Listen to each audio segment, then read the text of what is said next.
think there is a spiritual revival happening even out in the Bay and in California and the general tech scenes. I think people are confronting the limits of atheism to explain the natural world and rationalism to be effective in the real world, compared to having a policy of addressing sin and minding virtue and the commitments of prayer. I think too, though, one thing that I advocate to my audience is a focus on family rearing personally for themselves, regardless of their race. It does seem to be the project of saving a white race should be with them, every individual working hard towards finding the right mate and producing children that can then carry on between themselves and thinking in terms of multi-generations.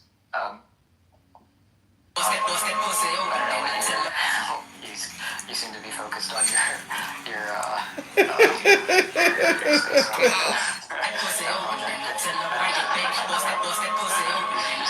I mean, it's just that love is not very attractive at the moment. I feel like video games have become like the perfect. If love has become another form of recreation, it will lose to video games every time.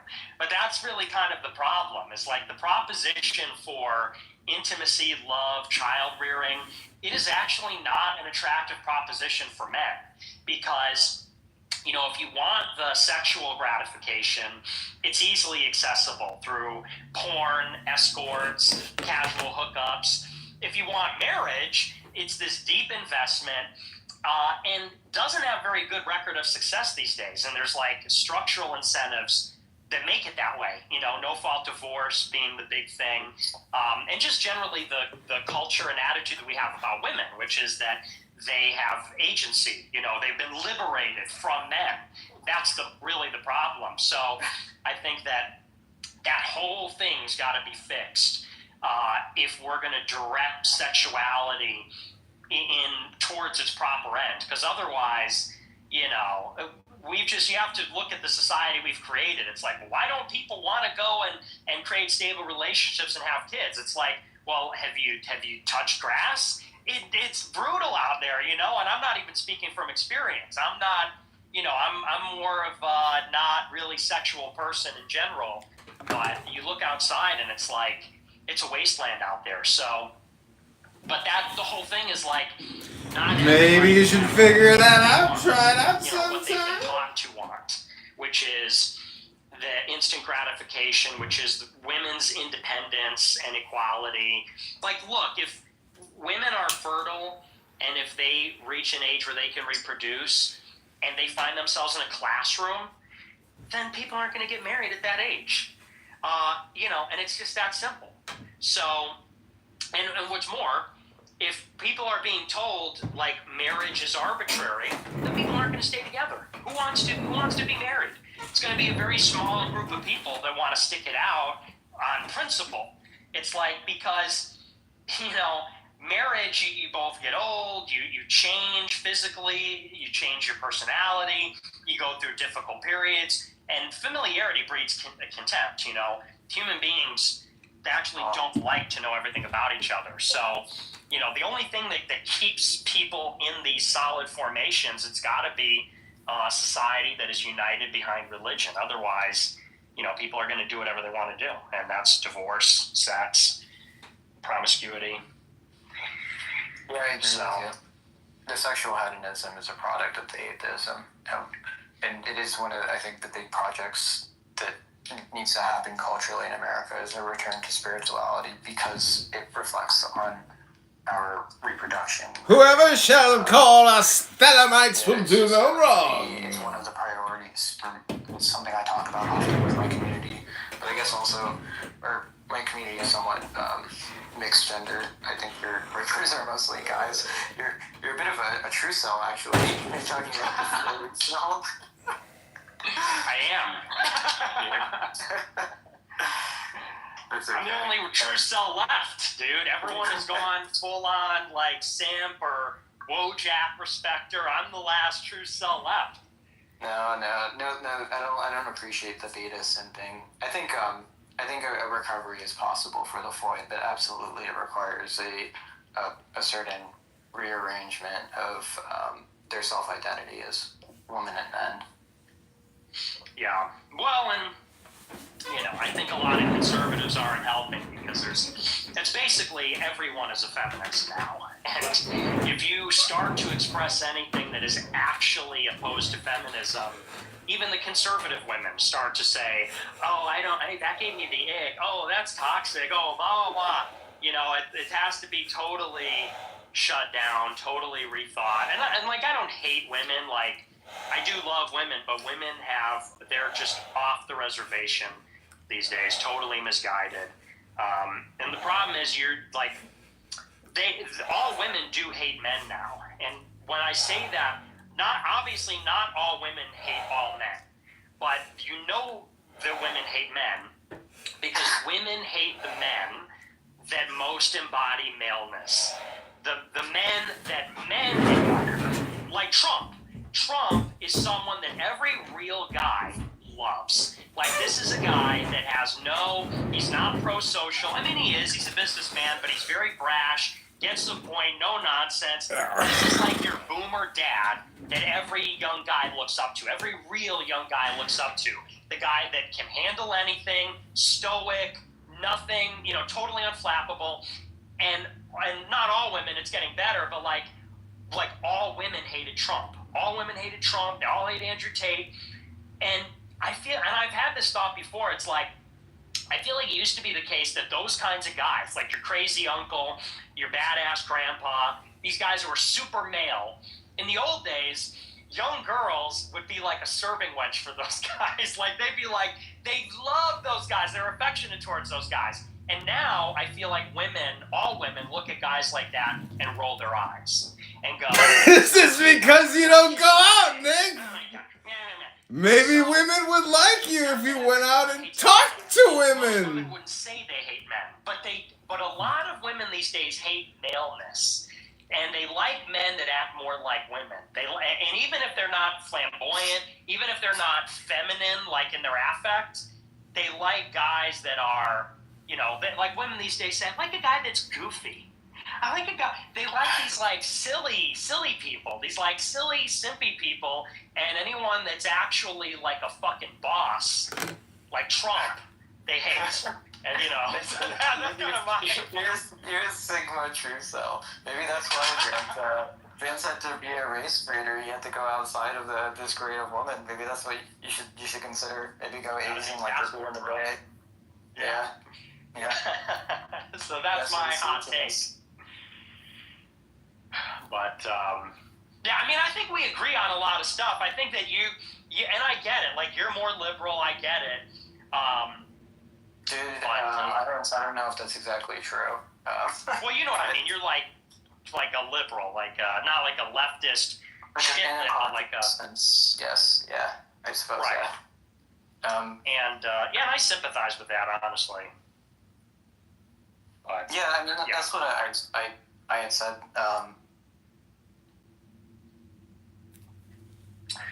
Yeah. So we agree on a lot of stuff. I mean, your community agrees. There's a lot of groypers in your space or whatever. But the question is always, but that's what's funny. Is like, you and I can rap on this kind of stuff, not to take it to another place, but it's like, the problem is there's this interested force behind a lot of politics that they want to present as a free discourse, but squelching certain things. And because I could rap with people that I disagree with. Like you said, I don't like the Jews. I actually like Jews. People give me shit because I say that, but I do. I think the Jews are intelligent. I think often they're funny. They're very funny. And I get along with them. And I've said it before, and I get shit for it, but I have a lot of Jewish friends because I think they're funny people. But the question is always, when you start to say things that they don't like, then they want to lynch you. You start to say stuff that they don't agree with, and then they're like, well, you're not welcome here anymore. And it's like, okay, well, that doesn't work then. We got to be able to disagree. So I feel like my whole political self-discovery is something like that. I thought we were all cool and free marketplace of ideas and whatever. And then they started to say, no, but you can't go there, but you can't say this, that, the other. And then they roll out these bullshit tactics, smearing, defaming, attacking your character. And anyway, I don't mean to make it about me and that and sound whiny again or whatever, but I'm just saying, because I think, someone like you and I, people are sending me all kinds of shit about you. I'm like, I'm not trying to come after this guy's personal life or whatever, and go into the recesses of his, all these personal attacks. But it's like that has been made impossible in this political scene. And I wish it weren't that way. And that's why, the Groyper, I just wish someone would give the Groypers a chance, because I've been thinking about this a lot. It's like, Piers Morgan banned us, Tucker banned us, Tim Pool banned us, Patrick Bet-David banned us, Sobhouse banned us. It's like, what the fuck? We just want to, rap with the rest of everybody. We got our check marks taken. 15 of our guys got banned on X. I thought this was the right-wing victory. So, if we could be a party to it, it'd be one thing. But that's just where I'm coming from, if you can understand that. Because we can get along and be civil, but we're like the N-words. We're the second-class citizens here. So that's why we got to be a little pissed off all the time. That's why I got to be mad all the time. Yeah, I mean, it's been very similar for us too in the last 4 years. We've battled our way through the crypto space and basically made it a safe space for us to do our own thing, which is anything we want. So I can feel where you're coming from. I don't know any of the history and lore between the fighting, but I don't have a problem with the Groypers. As soon as I saw that my community was also part of your community, at least, whatever sectors, and they told me that you guys, the Groypers are cool, you're cool, then I'm like, all right, I'll give you a chance, I think we maybe came at it strong, but, I don't know anything about interpersonal politics. I don't care or think about that kind of stuff, Really, it's just, we are trying to force free speech down the throat of culture, and force free information, free markets. I guess maybe the free markets is something you probably disagree with, but that's what it is. In terms of the other points, I have my opinions on the racial makeup or whatever, or the future of the void, but that's just shit. We just said. Yeah, well, you guys are cool. I mean, your community's cool. I've seen a lot of the ladies, and I fuck with it. By the way, I mean, your project, what it represents, the more I read about it, I liked it. The idea of, because someone was telling me, because I don't know the crypto stuff, but someone was telling me, the NFT people, it's a lot of degenerate gamblers and stuff, and they said, you guys care about art and cultivating something with integrity, with artistic integrity. And that's something that I believe is really important. So, I do support it. I just, when you start to see some of these connections you get, and don't get me wrong, because I understand what you're saying when you say not every connection necessarily proves, it proves that there's this intense collaboration, but you do have to recognize that, look, the CIA has been manipulating politics in this country for 100 years, and so do other intelligence agencies. And that's the one heuristic or the one hermeneutic that I feel like right-wing people need to apply to the right-wing space. And I'm not in favor of like a scare, like a red scare, no pun intended. But I do think that is something where a lot of young people like me, like how I was when I was younger, when I was a teenager, they look at right-wing politics and they say what they're seeing is what they're getting. And we know that in politics, that's never the case. And I know you're not maybe a super political guy, but I am, and I know the political people. And the truth is that looks can be deceiving. And in the right wing, there is a lot of, because there's so much is at stake in politics, there's a lot of interest and money in politics and subterfuge. And I feel like we have to be on our guard. And that's why it matters to know who we're talking to and what they're really about and everything like that. Because at the end of the day, what we really need in the country is Americans. We need, and no offense, Adrian, we need Americans running America. We need Americans that love America, running America, And other people that love other countries can run those countries, but we need to run this country. People that actually love the people and love the place. So that's kind of who I am. That's what I'm about. But I respect what you're doing. I like the community. So one definition, however, that I'd like to narrow down, though, is like, who do you define as an American? Well, it's a tough question, because if you say American citizen, that means anchor babies. And I think anyone would see the problem with that. That someone who descends from John Adams is more American than someone who's here on a technicality. So I would say there's aspects that go into it. You know, if you speak English, if you have citizenship, if you've been here for a few generations, I think that's the minimum. You got to be here for a few generations. And then I think, you know, as far as race is concerned, it gets complicated because, you know, America was expanded over time and different parts were grafted on at different points. You know, like, would you say that only the people that came on the Mayflower are American? Because Chicago was only incorporated in the 19th century.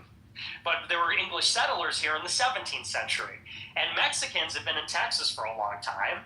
So, you know, I think we all know, though, that the most Americans are English. The most Americans have been here for hundreds of years. And, you know, people that have been here for not as much time and further in proximity from that are probably less American. Where you say they're not American, I would say immigrants, they're not American yet. People don't speak English, you know, things like that. We all recognize also that, you know, you have like Russia. When we think of a Russian, we think of a Slavic person, but there are Muslims that have been living in Russia for hundreds of years, but they're like Russian Muslims or Muslim Russians.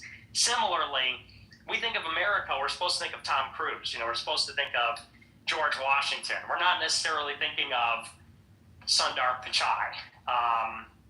You know, and yet he's like an Asian American or something. So I guess I believe in the hyphens, but an American is, so it's a little complicated, but yeah, I would say it's something like a combination of a few different attributes: legacy, race, it's in some ways values. You know, when we think of American, we think of boldness, courage, risk-taking. If someone's like a pussy, like a weed smoking degenerate, that's not very American, you know. So it encapsulates a lot of different things. Yeah, I'd actually agree with you on that. But I think I'd add is you go ahead and then I'll go ahead. I think the best proof case of true assimilation is that multi-generationally you see them assimilate racially too. So if you look at the arc of the American experiment, it's largely a racial experiment, but it's regional too. So, you know, there's a West Coast American, an East Coast American, a Southwest American, etc. Well, yeah, like Miami. If you think of someone from Miami, they speak Spanish, you know, like Miami's like a Caribbean country practically. So, but, yeah, I mean, it's just the problem is we're getting to this point where we can't even say what it means. And that's a problem. And it's a big problem, you know, on the topic of birth rates, because it's like if we don't have a sense of who we are, if we don't have a sense of grounding, it's literally suicidal. Even if they're not killing themselves, there's despair. Those sexual energies are subdued because we're deeply uncomfortable and dislocated, and you know, it's not healthy. That's why I say, like, we need people that really love America to run the country, to look at people like that and to actually take care of them. Not just like provide for their physical needs, but to actually take care of their society. And that's why I believe in that kind of like, you know, I work for UPS. They say that UPS only promotes from within. You start unloading the trucks and you rise all the way up to like senior management. And that's kind of what we need in America. We need somebody to be like Trump in a sense like that.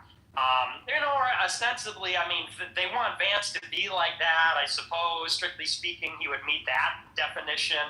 But at the same time, he's like a venture capitalist. We need somebody that actually loves Americans to be running the country. And by running it, I mean subordinating oligarchs to them as well. Because these people don't give a fuck. You know, like Google came in And like everyone knows Google sucks now. Like Google search results aren't accurate, and the reason why is because they brought in all these Indian engineers. And no offense, and the Indian engineers said, if we make the search results less accurate, they'll spend more time watching ads. Because if you find it right away, you don't go to the second page. But if you keep going through search pages, I can't find it. I'm getting all this other crap. Then there's more time watching the ads. So it's like that's the kind of thing. Like Steve Jobs should run Apple because he loves Apple. He loves the iPhone. It's true integrity. Similarly, someone should run America who actually understands America, not these people that want to do the advertising scam with our fucking economy and our country. Not to ramble, but I don't even disagree too. Okay, so there's a bunch of interesting things there. With what is fundamentally American, it's more so about concept than it is just about race, I think. I think that if you have, say, a particular set of values, and these values are ones that you represent from the self directly, not because somebody tells you to represent them, but because it is something that you yourself have. Let's say, for instance, there's this interesting effect that exists when, say, with blue states, they've kind of fucked up now. So many people are actually moving away from these blue states into red states because those states are still okay. Now the problem is, if you take them the blue state mentality and you put it into the red state, then they will vote different. Then they will vote, they'll kind of pollute things in a sense because they will vote a certain way, the same way that fucked up the state that they came from. So for instance, I would say if you have like some sort of understanding of values and you actually represent them yourself, you have to vote a certain way, for instance, right? Because you have to understand where you're going.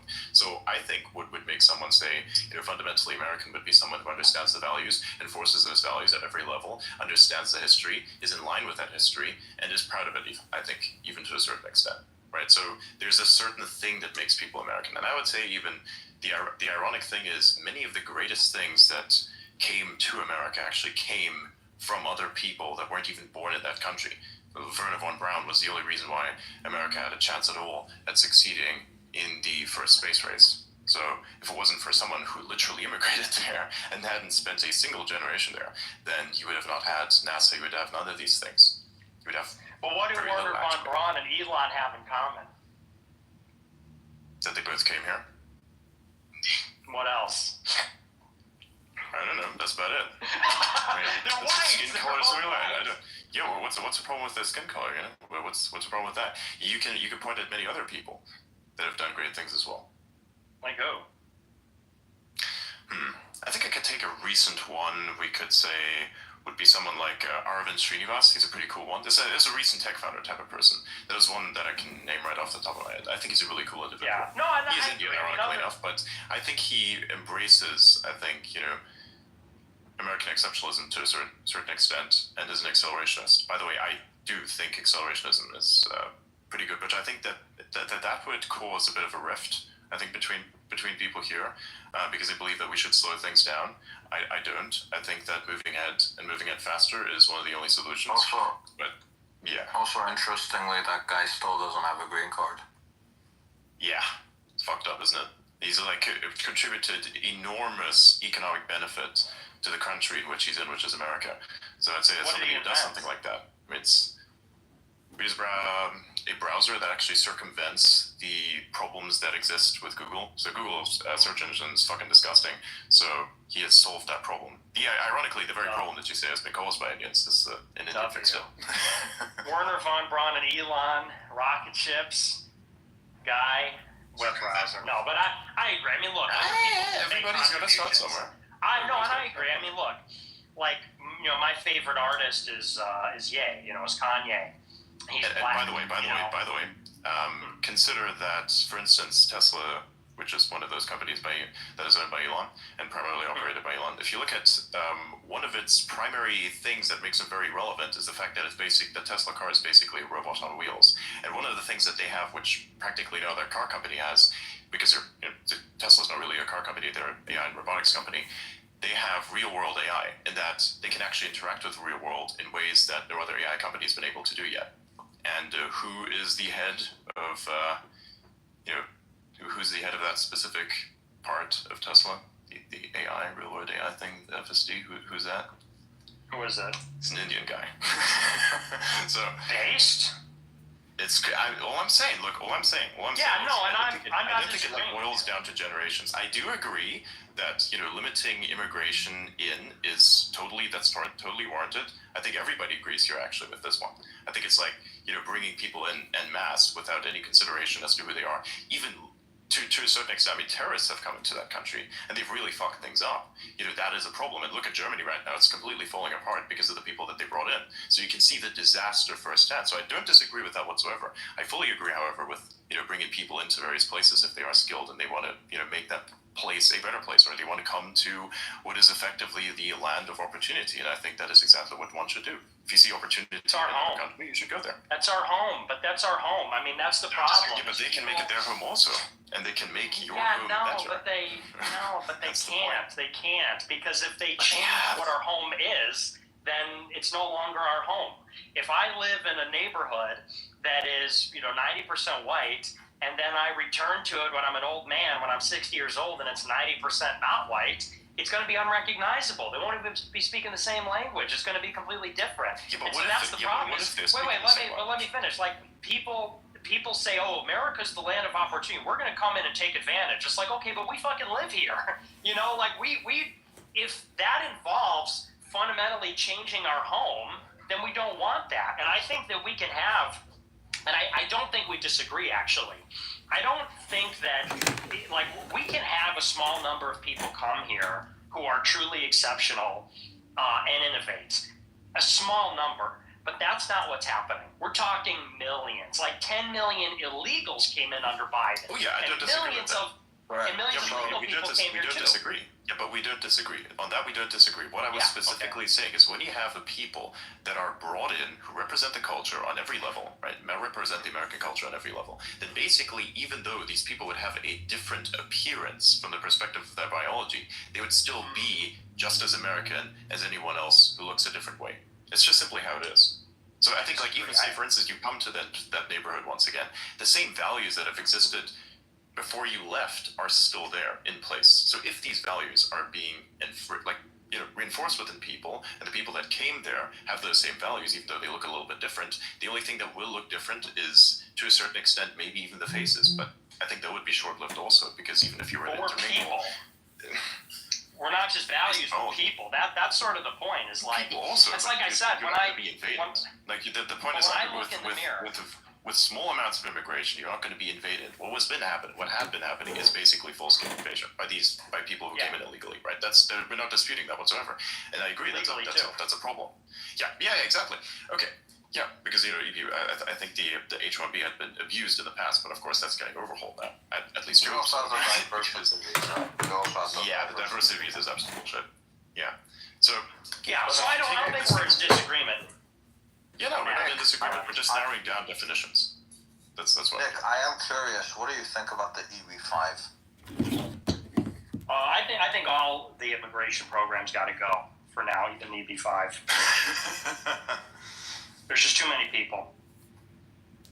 I don't think that, I think that I'm in favor of a total immigration moratorium.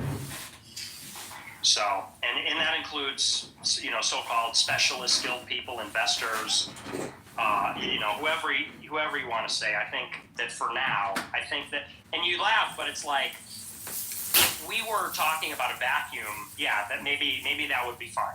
Maybe EB-5 would be okay. Maybe we'd keep some of the other ones. But we're talking about a country that has had, like I said, it's constantly increasing for 60 years. So I think we need to pause. And that's not ahistorical either. The country has had waves of immigration, and then always is followed up with a wave where we don't have immigration. They will have a lot of people come in, and then we shut the door for a period of time. Also, for most of the country's history, those people are all coming from Europe. And whether you think, race matters or values matter, maybe, or whatever your relative import you place on those things, I think anyone would agree that it's easier for a white person of a different ethnicity to assimilate than a non-white person, just because of proximity.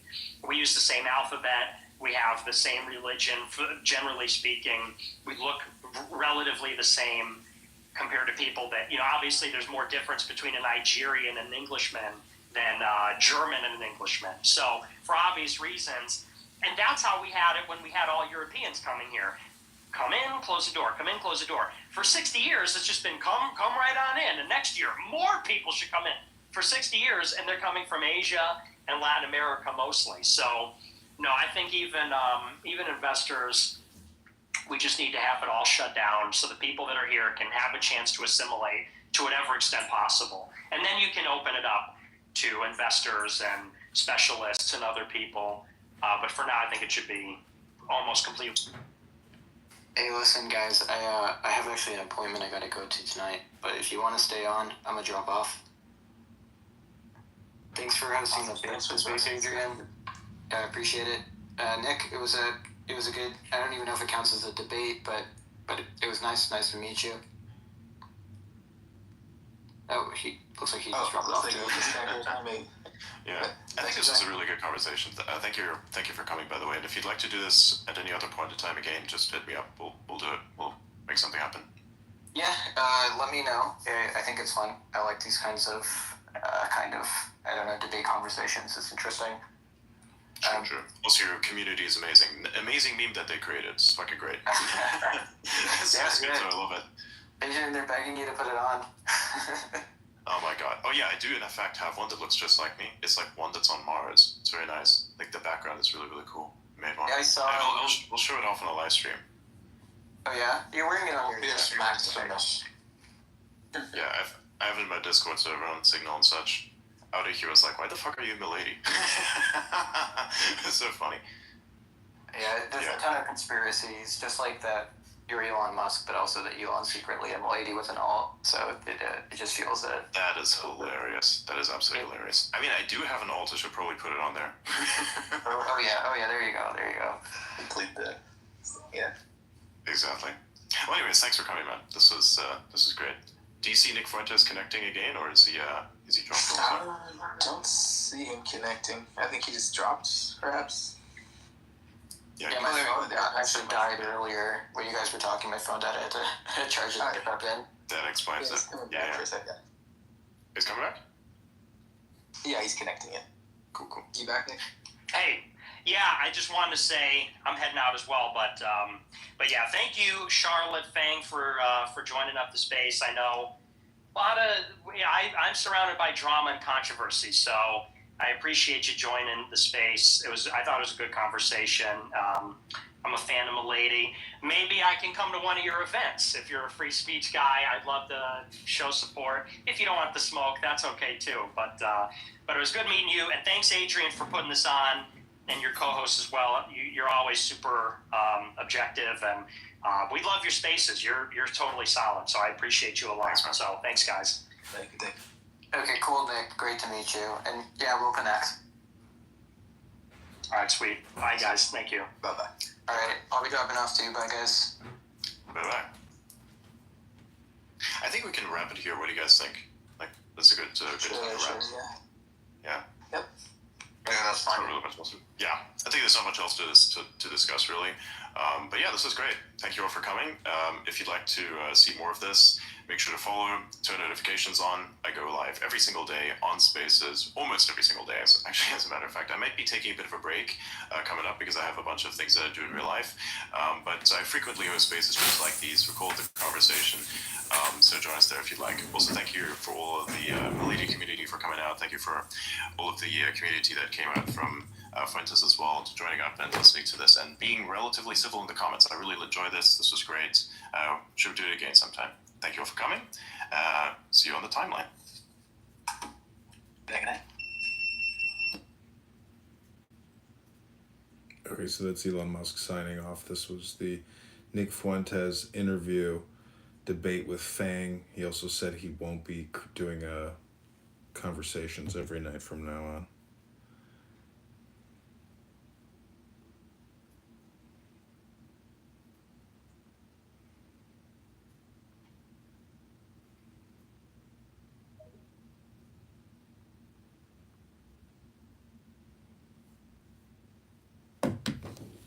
Okay, Ben, hope you enjoyed that.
Okay, this is the Dhammapada Book of Wisdom by Buddha.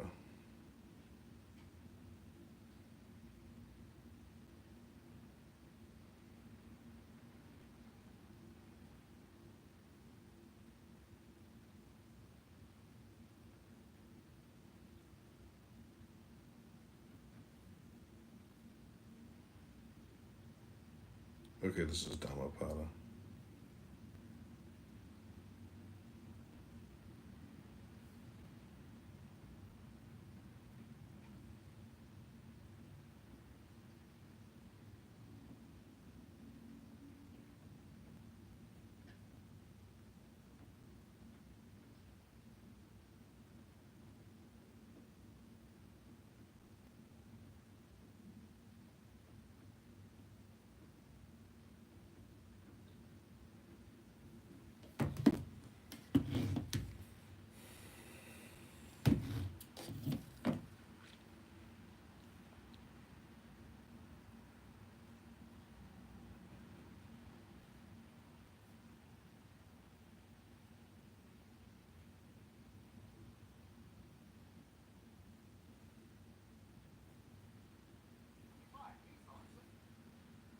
The Dhammapada, The Sayings of the Buddha, translated by F. Max Muller and narrated by Robin Homer.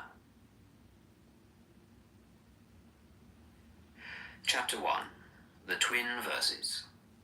All that we are is the result of what we have thought. It is founded on our thoughts. It is made up of our thoughts. If a man speaks or acts with an evil thought, pain follows him, as the wheels follow the foot of the ox that draws the carriage. All that we are is the result of what we have thought. It is founded on our thoughts. It is made up of our thoughts. If a man speaks or acts with a pure thought, happiness follows him, like a shadow that never leaves him. He abused me, he beat me, he defeated me, he robbed me. In those who harbour such thoughts, hatred will never cease. He abused me, he beat me, he defeated me, he robbed me. In those who do not harbour such thoughts, hatred will cease. For hatred does not cease by hatred at any time. Hatred ceases by love. This is an old rule. The world does not know that we must all come to an end here, but those who know it, their quarrels cease at once. He who lives looking for pleasures only, his senses uncontrolled, immoderate in his food, idle and weak, Mara, the tempter, will certainly overthrow him, as the wind throws down a weak tree. He who lives without looking for pleasures, his senses well controlled, moderate in his food, faithful and strong, him Mara will certainly not overthrow, any more than the wind throws down a rocky mountain. He who wishes to put on the yellow dress without having cleansed himself from sin, who disregards temperance and truth, is unworthy of the yellow dress. But he who has cleansed himself from sin, is well grounded in all virtues, and regards also temperance and truth, he is indeed worthy of the yellow dress. They who imagine truth in untruth, and see untruth in truth, never arrive at truth, but follow vain desires. They who know truth in truth, and untruth in untruth, arrive at truth, and follow true desires. As rain breaks through an ill-thatched house, passion will break through an unreflecting mind. As rain does not break through a well-thatched house, passion will not break through a well-reflecting mind. The evildoer mourns in this world, and he mourns in the next. He mourns in both. He mourns and suffers when he sees the evil of his own work. The virtuous man delights in this world, and he delights in the next. He delights in both. He delights and rejoices when he sees the purity of his own work. The evildoer suffers in this world, and he suffers in the next. He suffers in both. He suffers when he thinks of the evil he has done. He suffers more when going on the evil path. The virtuous man is happy in this world, and he is happy in the next. He is happy in both. He is happy when he thinks of the good he has done. He is still more happy when going on the good path. The thoughtless man, even if he can recite a large portion of the law, but is not a doer of it, has no share in the priesthood, but is like a cowherd counting the cows of others. The follower of the law, even if he can recite only a small portion of it, but having forsaken passion and hatred and foolishness, possesses true knowledge and serenity of mind, he, caring for nothing in this world or that to come, has indeed a share in the priesthood. Chapter 2. On Earnestness. Earnestness is the path of immortality, nirvana. thoughtlessness the path of death. Those who are in earnest do not die. Those who are thoughtless are as if dead already. Those who are advanced in earnestness, having understood this clearly, delight in earnestness, and rejoice in the knowledge of the Arias, the elect. These wise people, meditative, steady, always possessed of strong powers, attain to nirvana, the highest happiness. If an earnest person has roused himself, if he is not forgetful, if his deeds are pure, if he acts with consideration, if he restrains himself and lives according to law, then his glory will increase. By rousing himself, by earnestness, by restraint and control, the wise man may make for himself an island which no flood can overwhelm. Fools follow after vanity, men of evil wisdom. The wise man keeps earnestness as his best jewel. Follow not after vanity, nor after the enjoyment of love and lust. He who is earnest and meditative obtains ample joy. When the learned man drives away vanity by earnestness, he, the wise, climbing the terrace heights of wisdom, looks down upon the fools. Serene he looks upon the toiling crowd, as one that stands on a mountain looks down upon them that stand upon the plain. Earnest among the thoughtless, awake among the sleepers, the wise man advances like a racer, leaving behind the hack. By earnestness did Merkavan, Indra, rise to the lordship of the gods. People praise earnestness. Thoughtlessness is always blamed. A bhikshu, mendicant, who delights in earnestness, who looks with fear on thoughtlessness, moves about like fire, burning all his fetters, small or large. A bhikshu, mendicant, who delights in reflection, who looks with fear on thoughtlessness, cannot fall away from his perfect state. He is close upon nirvana. Chapter 3. Thought. As a fletcher makes straight his arrow, a wise man makes straight his trembling and unsteady thought, which is difficult to guard, difficult to hold back. As a fish taken from his watery home and thrown on dry ground, our thought trembles all over in order to escape the dominion of Mara, the tempter. It is good to tame the mind, which is difficult to hold in and flighty, rushing wherever it listeth. A tamed mind brings happiness. Let the wise man guard his thoughts, for they are difficult to perceive, very artful, and they rush wherever they list. Thoughts well guarded bring happiness. Those who bridle their mind, which travels far, moves about alone, is without a body, and hides in the chamber of the heart, will be free from the bonds of Mara, the tempter. If a man's thoughts are unsteady, if he does not know the true law, if his peace of mind is troubled, his knowledge will never be perfect. If a man's thoughts are not dissipated, if his mind is not perplexed, if he has ceased to think of good or evil, then there is no fear for him while he is watchful. Knowing that this body is fragile like a jar, and making this thought firm like a fortress, one should attack Mara the tempter with the weapon of knowledge. One should watch him when conquered, and should never rest. Before long, alas, this body will lie on the earth, despised, without understanding, like a useless log. Whatever a hater may do to a hater, nor an enemy to an enemy, a wrongly directed mind will do us greater mischief. Not a mother, not a father will do so much, nor any other relative. A well-directed mind will do us greater service. Chapter 4. Flowers. Who shall overcome this earth, and the world of Yama, the lord of the departed, and the world of the gods? Who shall find out the plainly shown path of virtue, as a clever man finds out the right flower? The disciple will overcome the earth, and the world of Yama, and the world of the gods. The disciple will find the plainly shown path of virtue, as a clever man finds out the right flower. He who knows that this body is like froth, and has learnt that it is as unsubstantial as a mirage, will break the flower-pointed arrow of Mara, and never see the king of death. Death carries off a man who is gathering flowers and whose mind is distracted, as a flood carries off a sleeping village. Death subdues a man who is gathering flowers and whose mind is distracted before he is satiated in his pleasures. As the bee collects nectar and departs without injuring the flower or its colour or scent, so let the sage dwell in his village. Not the perversities of others, not their sins of commission or omission, but his own misdeeds and negligences should a sage take notice of. Like a beautiful flower, full of colour but without scent, are the fine but fruitless words of him who does not act accordingly. But like a beautiful flower, full of colour and full of scent, are the fine and fruitful words of him who acts accordingly. As many kinds of wreaths can be made from a heap of flowers, so many good things may be achieved by a mortal when once he is born. The scent of flowers does not travel against the wind, nor that of sandalwood or of tagara and malika flowers, but the odour of good people travels even against the wind. A good man pervades every place.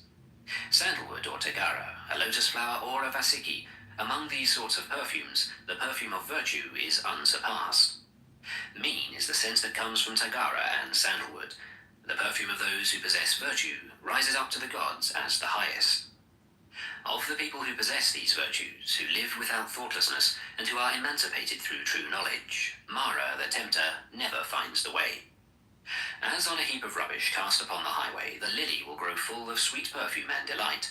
Thus, the disciple of the truly enlightened Buddha shines forth by his knowledge among those who are like rubbish, among the people that walk in darkness. Chapter 5. The Fool. Long is the night to him who is awake. Long is a mile to him who is tired. Long is life to the foolish who do not know the true law. If a traveller does not meet with one who is his better or his equal, let him firmly keep to his solitary journey. There is no companionship with the fool. These sons belong to me, and this wealth belongs to me. With such thoughts, a fool is tormented. He himself does not belong to himself, how much less sons and wealth. The fool who knows his foolishness is wise at least so far, but a fool who thinks himself wise, he is a fool indeed. If a fool be associated with a wise man, even all his life, he will perceive the truth as little as a spoon perceives the taste of soup. If an intelligent man be associated for 1 minute only with a wise man, he will soon perceive the truth, as the tongue perceives the taste of soup. Fools of little understanding have themselves for their greatest enemies, for they do evil deeds which must bear bitter fruits. That deed is not well done, of which a man must repent, and the reward of which he receives crying and with a tearful face. No, that deed is well done, of which a man does not repent, and the reward of which he receives gladly and cheerfully. As long as the evil deed does not bear fruit, the fool thinks it is like honey, but when it ripens, then the fool suffers grief. Let a fool month after month eat his food, like an ascetic, with the tip of a blade of kusa grass, yet he is not worth the 16th particle of those who have well weighed the law. An evil deed, like newly drawn milk, does not turn suddenly. Smouldering, like fire covered by ashes, it follows the fool, and when the evil deed, after it has become known, brings sorrow to the fool, then it destroys his bright lot, nay, it cleaves his head. Let the fool wish for a false reputation, for precedence among the bhikshus, for lordship in the convents, for worship among other people. May both the layman and he who has left the world think that this is done by me. May they be subject to me in everything which is to be done or is not to be done. Thus is the mind of the fool, and his desire and pride increase. One is the road that leads to wealth, another the road that leads to nirvana. If the bhikshu, the disciple of Buddha, has learnt this, he will not yearn for honour, he will strive after separation from the world. Chapter 6. The Wise Man, or Pandita. If you see an intelligent man who tells you where true treasures are to be found, who shows you what is to be avoided, and administers reproofs, follow that wise man. It will be better, not worse, for those who follow him. Let him admonish, let him teach, let him forbid what is improper. He will be beloved of the good, by the bad he will be hated. Do not have evildoers for friends. Do not have low people for friends. Have virtuous people for friends. Have for friends the best of men. He who drinks in the law lives happily with a serene mind. The sage rejoices always in the law, as preached by the elect, the Arias. Well makers lead the water wherever they like. Fletchers bend the arrow. Carpenters bend a log of wood. Wise people fashion themselves. A solid rock is not shaken by the wind. Wise people falter not amidst blame and praise. Wise people, after they have listened to the laws, become serene, like a deep, smooth, and still lake. Good people walk on whatever befall. The good do not prattle, longing for pleasure.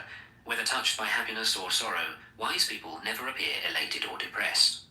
If, whether for his own sake or for the sake of others, a man wishes neither for a son, nor for wealth, nor for lordship, and if he does not wish for his own success by unfair means, then he is good, wise and virtuous. Few are there among men who arrive at the other shore, become arhats. The other people here run up and down the shore. But those who, when the law has been well preached to them, follow the law, will pass across the dominion of death, however difficult to overcome. A wise man should leave the dark state of ordinary life and follow the bright state of the bhikshu.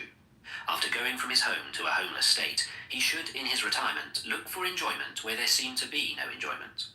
Leaving all pleasures behind and calling nothing his own, the wise man should purge himself from all the troubles of the mind. Those whose mind is well grounded in the 7 elements of knowledge, who, without clinging to anything, rejoice in freedom from attachment, whose appetites have been conquered, and who are full of light, are free even in this world. Chapter 7. The Venerable, or Arhat. There is no suffering for him who has finished his journey and abandoned grief, who has freed himself on all sides and thrown off all fetters. They depart with their thoughts well collected. They are not happy in their abode. Like swans who have left their lake, they leave their house and home. Men who have no riches, who live on recognized food, who have perceived void and the unconditioned freedom of nirvana, their path is difficult to understand, like that of birds in the air. He whose appetites are stilled, who is not absorbed in enjoyment, who has perceived void and the unconditioned freedom of nirvana, his path is difficult to understand, like that of birds in the air. The gods even envy him whose senses, like horses well broken in by the driver, have been subdued, who is free from pride and free from appetites. Such a one who does his duty is tolerant like the earth, like Indra's bolt. He is like a lake without mud. No new births are in store for him. His thought is quiet. Quiet are his word and deed, when he has obtained freedom by true knowledge, when he has thus become a quiet man. The man who is free from credulity, but knows the uncreated, who has cut all ties, removed all temptations, renounced all desires, he is the greatest of men. In a hamlet or in a forest, or in the deep water or on the dry land, wherever venerable persons, arhanta, dwell, that place is delightful. Forests are delightful. Where the world finds no delight, there the passionless will find delight, for they look not for pleasures. Chapter 8.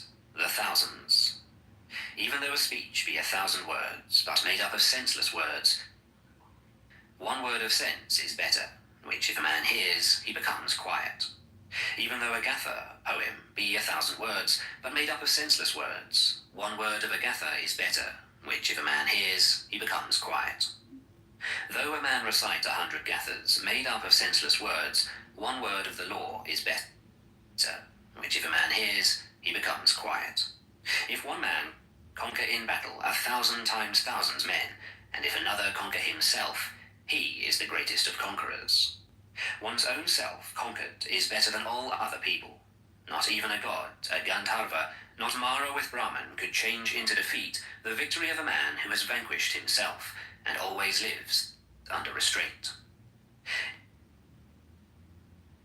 If a man for 100 years sacrifice month after month with 1,000, and if he but for one moment pay homage to a man whose soul is grounded in true knowledge, better is that homage than sacrifice for 100 years.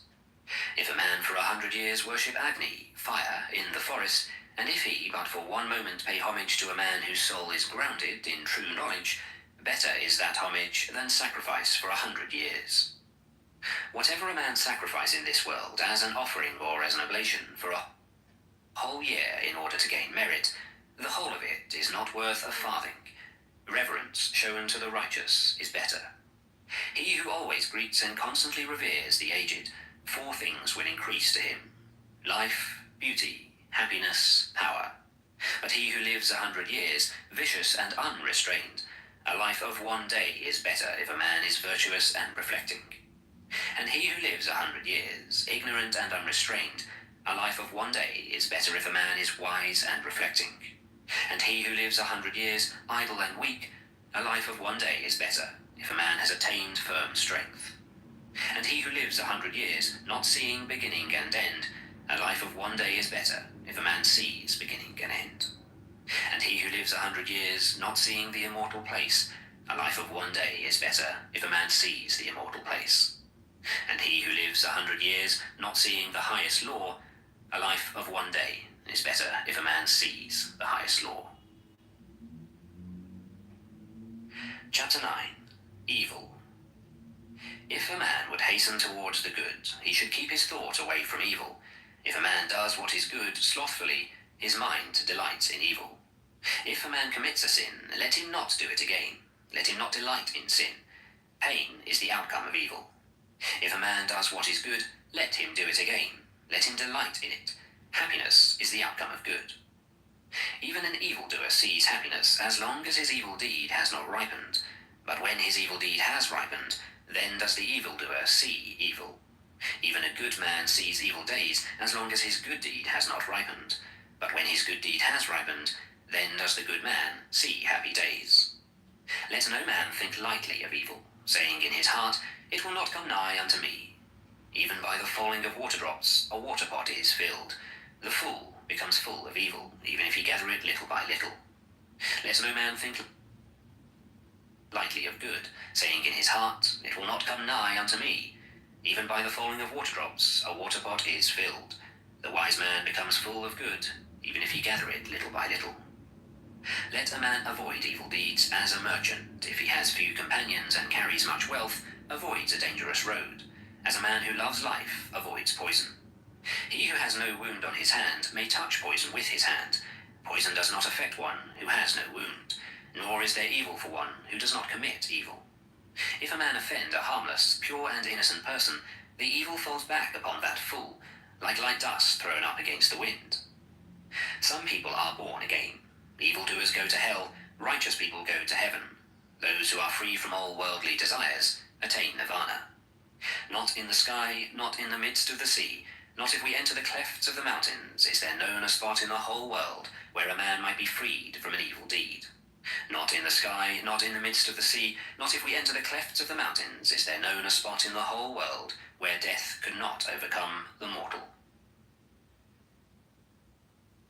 Chapter 10. Punishment.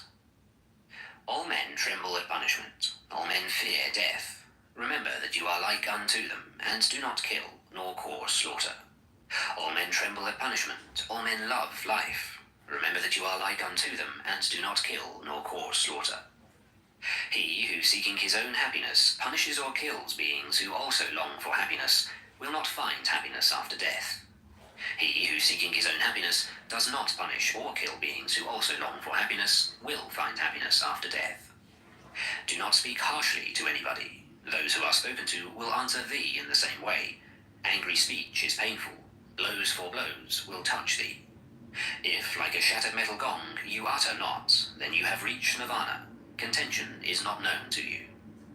As a cowherd with his staff drives his cows into the stable, so do age and death drive the life of men. A fool does not know when he commits his evil deeds, but the wicked man burns by his own deeds, as if burnt by fire. He who inflicts pain on innocent and harmless persons will soon come to one of these 10 states. He will have cruel suffering, loss, injury of the body, heavy affliction or loss of mind, or a misfortune coming from the king, or a fearful accusation, or loss of relations, or destruction of treasures, or lightning fire will burn his houses, and when his body is destroyed, the fool will go to hell. Not nakedness, not plaited hair, not dirt, not fasting or lying on the earth, not rubbing with dust, not sitting motionless, can purify a mortal who has not overcome desires. He who, though dressed in fine apparel, exercises tranquility, is quiet, subdued, restrained, chaste, and has ceased to find fault with all other beings, he indeed is a Brahmana, an ascetic, Sramana, a friar, bhikshu. Is there in this world any man so restrained by humility that he does not mind reproof, as a well-trained horse the whip? Like a well-trained horse when touched by the whip, be you active and lively, and by faith, by virtue, by energy, by meditation, by discernment of the law, you will overcome this great pain of reproof, perfect in knowledge and in behaviour, and never forgetful. Well-makers lead the water wherever they like. Fletchers bend the arrow, carpenters bend a log of wood. Good people fashion themselves. Chapter 11. Old Age. How is there laughter? How is there joy? Or is this world always burning? Why do you not seek a light, you who are surrounded by darkness? Look at this dressed-up lump, covered with wounds, joined together, sickly, full of many thoughts, which has no strength, no hold. This body is wasted, full of sickness and frail. This heap of corruption breaks into pieces. Life indeed ends in death. Those white bones, those gourds thrown away in autumn, what pleasure is there in looking at them? After a stronghold has been made of the bones, it is covered with flesh and blood, and there dwell in it old age and death, pride and deceit. The brilliant chariots of kings are destroyed. The body also approaches destruction, but the virtue of good people never approaches destruction. Thus do the good say to the good.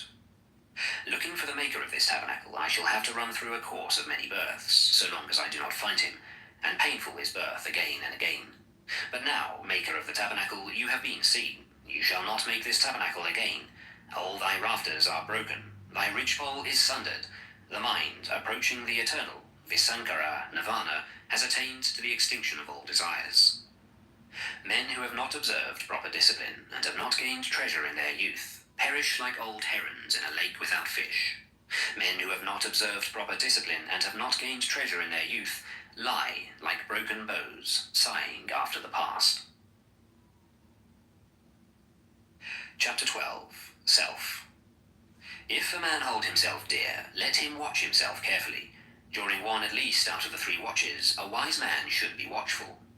Let each man direct himself first to what is proper, then let him teach others. Thus a wise man will not suffer. If a man make himself as he teaches others to be, then, being himself well subdued, he may subdue others. One's own self is indeed difficult to subdue. Self is the lord of self. Who else could be the lord? With self well subdued, a man finds a lord such as few can find. The evil done by oneself, self-begotten, self-bred, crushes the foolish, as a diamond breaks a precious stone. He whose wickedness is very great brings himself down to the state where his enemy wishes him to be, as a creeper does with the tree which it surrounds. Bad deeds and deeds hurtful to ourselves are easy to do. What is beneficial and good, that is very difficult to do. The foolish man who scorns the rule of the venerable, Arahat, of the elect, Arya, of the virtuous, and follows false doctrines, he bears fruit to his own destruction, like the fruit of the Kataka reed. By oneself the evil is done. By oneself one suffers. By oneself evil is left undone. By oneself one is purified. Purity and impurity belong to oneself. No one can purify another. Let no one forget his own duty for the sake of another's, however great. Let a man, after he has discerned his own duty, be always attentive to his duty. Chapter 13. The World. Do not follow the evil law. Do not live on in thoughtlessness. Do not follow false doctrine. Be not a friend of the world. Rouse thyself. Do not be idle. Follow the law of virtue. The virtuous rests in bliss in this world and in the next. Follow the law of virtue. Do not follow that of sin. The virtuous rests in bliss in this world and in the next. Look upon the world as a bubble. Look upon it as a mirage. The king of death does not see him who thus looks down upon the world. Come, look at this glittering world, like unto a royal chariot. The foolish are immersed in it, but the wise do not touch it. He who formerly was reckless and afterwards became sober brightens up this world, like the moon when freed from clouds. He whose evil deeds are covered by good deeds brightens up this world, like the moon when freed from the clouds. This world is dark. Few only can see here. A few only go to heaven, like birds escaped from the net. The swans go on the path of the sun. They go through the ether by means of their miraculous power. The wise are led out of this world when they have conquered Mara and his train. If a man has transgressed one law and speaks lies and scoffs at another world, there is no evil he will not do. The uncharitable do not go to the world of the gods. Fools only do not praise liberality. A wise man rejoices in liberality, and through it becomes blessed in the other world. Better than sovereignty over the earth, better than going to heaven, better than lordship over all worlds, is the reward of the first step in holiness. Chapter 14. The Buddha, the Awakened. He whose conquest is not conquered again, into whose conquest no one in this world enters, by what track can you lead him, the awakened, the omniscient, the trackless? He whom no desire with its snares and poisons can lead astray, By what track can you lead him, the awakened, the omniscient, the trackless? Even the gods envy those who are awakened and not forgetful, who are given to meditation, who are wise and who delight in the repose of retirement from the world. Difficult to obtain is the conception of men, difficult is the life of mortals, difficult is the hearing of the true law, difficult is the birth of the awakened, the attainment of Buddhahood. Not to commit any sin, to do good and to purify one's mind, that is the teaching of all the awakened. The awakened call patience the highest penance, long-suffering the highest nirvana, for he is not an anchorite, pravragita, who strikes others. He is not an ascetic, sramana, who insults others. Not to blame, not to strike, to live restrained under the law, to be moderate in eating, to sleep and sit alone, and to dwell on the highest thoughts. This is the teaching of the awakened. There is no satisfying lusts, even by a shower of gold pieces.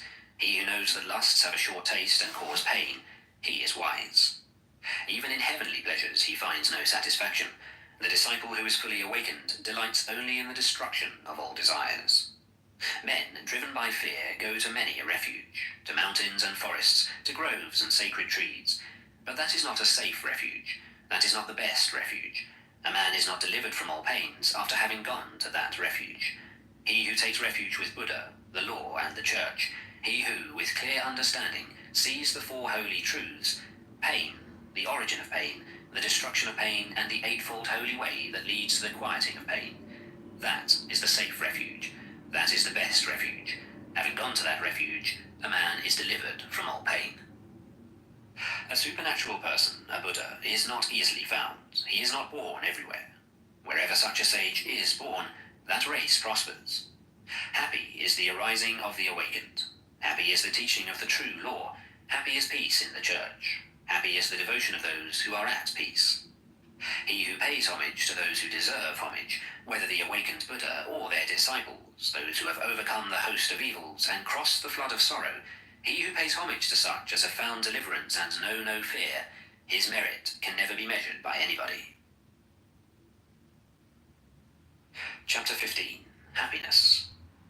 Let us live happily then, not hating those who hate us. Among men who hate us, let us dwell free from hatred. Let us live happily then, free from ailments, among the ailing. Among men who are ailing, let us dwell free from ailments. Let us live happily then, free from greed, among the greedy. Among men who are greedy, let us dwell free from greed. Let us live happily then, though we call nothing our own. We shall be like the bright gods, feeding on happiness. Victory breeds hatred, for the conquered is unhappy. He who has given up both victory and defeat, he, the contented, is happy. There is no fire like passion. There is no losing throw like hatred. There is no pain like this body. There is no happiness higher than rest. Hunger is the worst of diseases, the body the greatest of pains. If one knows this truly, that is nirvana, the highest happiness. Health is the greatest of gifts, contentedness the best riches, trust is the best of relationships, nirvana the highest happiness. He who has tasted the sweetness of solitude and tranquility is free from fear and free from sin, while he tastes the sweetness of drinking in the law. The sight of the elect, Ariya, is good. To live with them is always happiness. If a man does not see fools, he will be truly happy. He who walks in the company of fools suffers a long way. Company with fools, as with an enemy, is always painful. Company with the wise is pleasure, like meeting with kinsfolk. Therefore, one ought to follow the wise, the intelligent, the learned, the much enduring, the dutiful, the elect. One ought to follow a good and wise man, as the moon follows the path of the stars. Chapter 16. Pleasure. He who gives himself to vanity and does not give himself to meditation, forgetting the real aim of life and grasping at pleasure, will in time envy him who has exerted himself in meditation. Let no man ever look for what is pleasant or what is unpleasant. Not to see what is pleasant is pain, and it is pain to see what is unpleasant. Let, therefore, no man love anything. Loss of the beloved is evil. Those who love nothing and hate nothing have no fetters. From pleasure comes grief, from pleasure comes fear. He who is free from pleasure knows neither grief nor fear. From affection comes grief, from affection comes fear. He who is free from affection knows neither grief nor fear.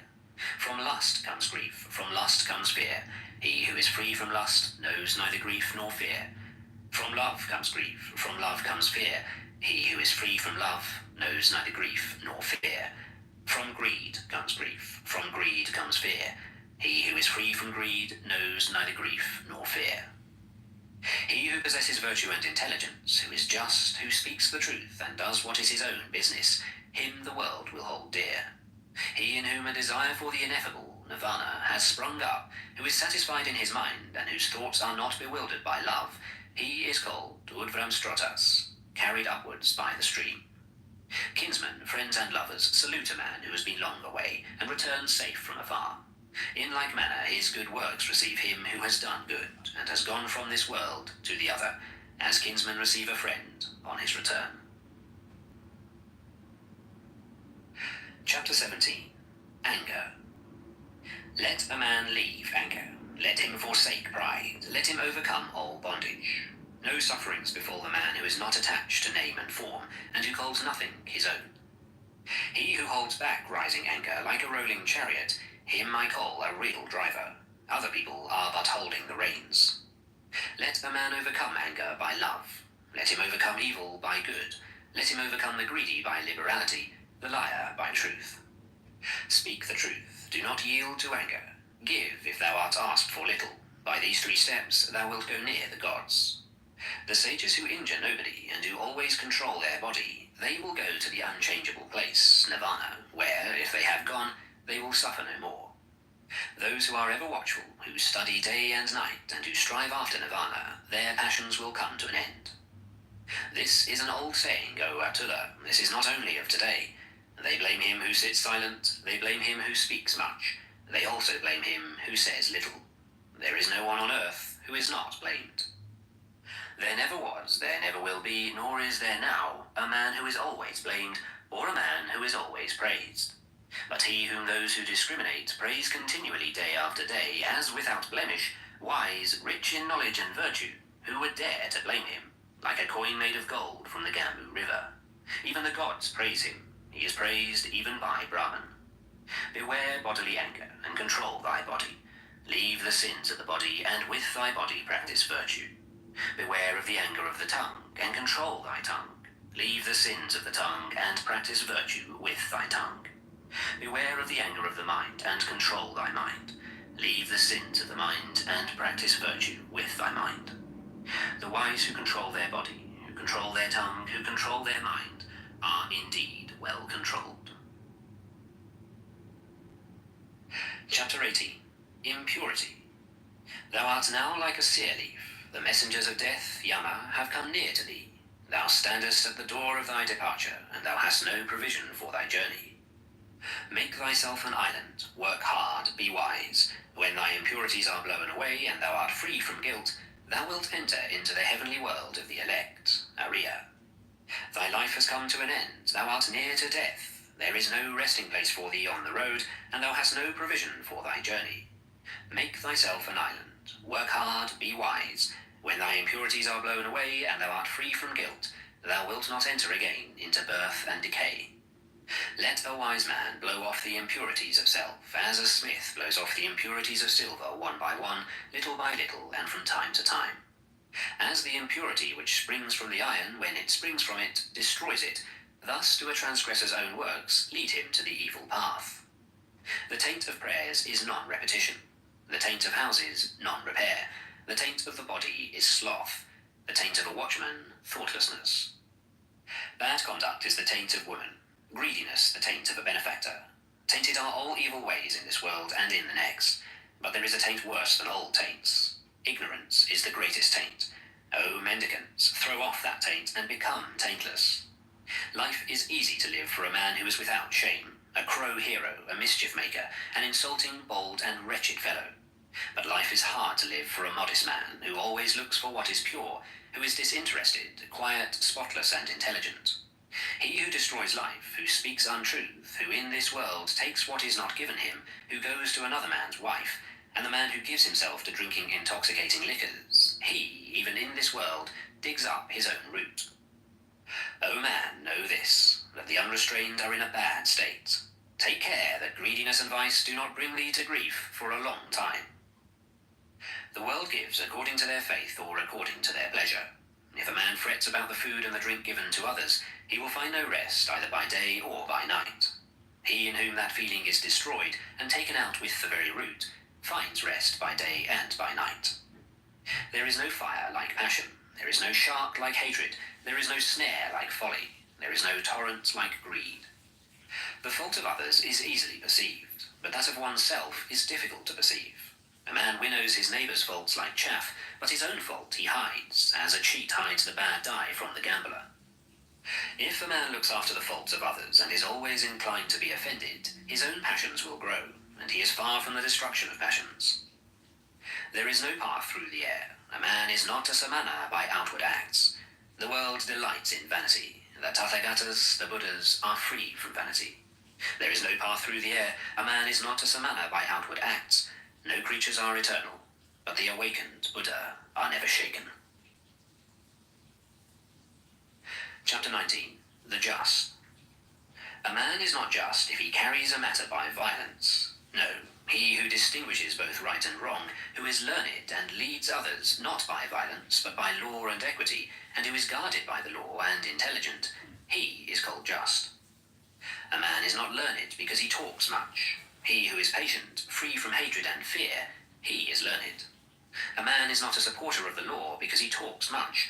Even if a man has learnt little but sees the law bodily, he is a supporter of the law, a man who never neglects the law. A man is not an elder because his head is grey. His age may be ripe, but he is called old in vain.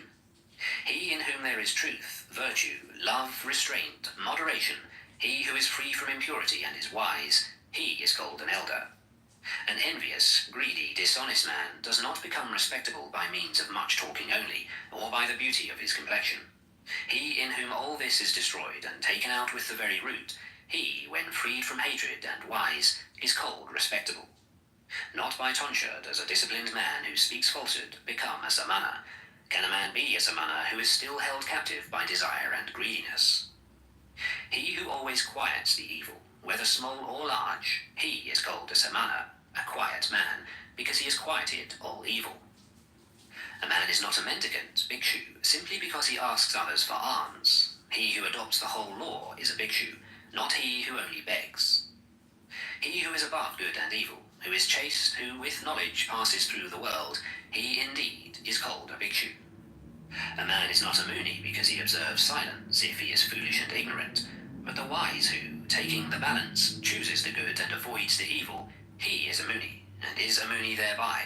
He who in this world weighs both sides is called a muni. A man is not an elect, Arya, because he injures living creatures. Because he has pity on all living creatures, thereby is a man called Arya. Not only by discipline and vows, not only by much learning, not by entering into a trance, not by sleeping alone, do I earn the happiness of release which no worldling can know. Bhikshu, be not confident as long as thou hast not attained the extinction of desires.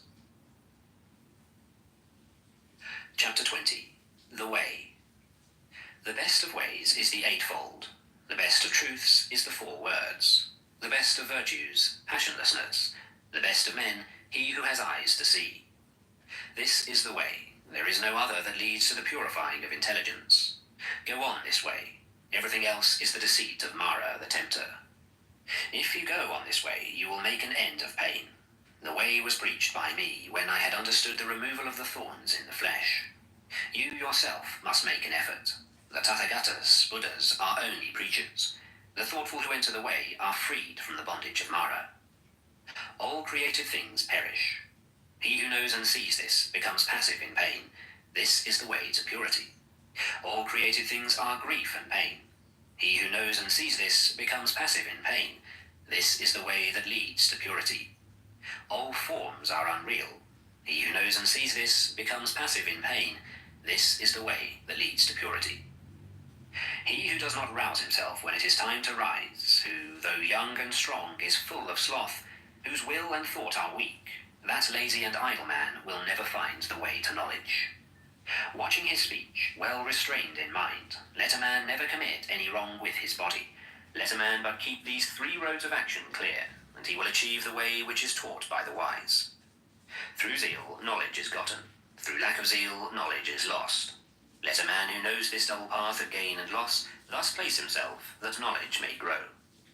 Cut down the whole forest of lust, not a tree only. Danger comes out of the forest of lust. When you have cut down both the forest and its undergrowth, then, bhikshus, you will be rid of the forest and free. So long as the love of man towards women, even the smallest, is not destroyed, so long is his mind in bondage, as the calf that drinks milk is to its mother.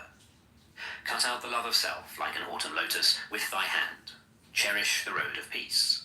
Nirvana has been shown by Sugata, Buddha. Here I shall dwell in the rain, here in winter and summer. Thus the fool meditates, and does not think of his death. Death comes and carries off that man, prays for his children and flocks, his mind distracted, as a flood carries off a sleeping village. Sons are no help, nor a father nor relations. There is no help from kinsfolk for one whom death has seized. A wise and good man that knows the meaning of this should quickly clear the way that leads to nirvana. Through zeal, knowledge is gotten. Through lack of zeal, knowledge is lost. Let a man who knows this double path of gain and loss thus place himself, that knowledge may grow. Cut down the whole forest of lust, not only a tree. Danger comes out of the forest of lust. When you have cut down both the forest and its undergrowth, then, bhikshus, you will be rid of the forest and free. So long as the love of man towards women, even the smallest, is not destroyed, so long is his mind in bondage, as the calf that drinks milk is to its mother. Cut out the love of self, like an autumn lotus, with thy hand. Cherish the road of peace. Nirvana has been shown by Sugata, Buddha. Chapter 21. Miscellaneous. If by leaving a small pleasure one sees a great pleasure, let a wise man leave the small pleasure and look to the great. He who, by causing pain to others, wishes to obtain pleasure for himself, he, entangled in the bonds of hatred, will never be free from hatred.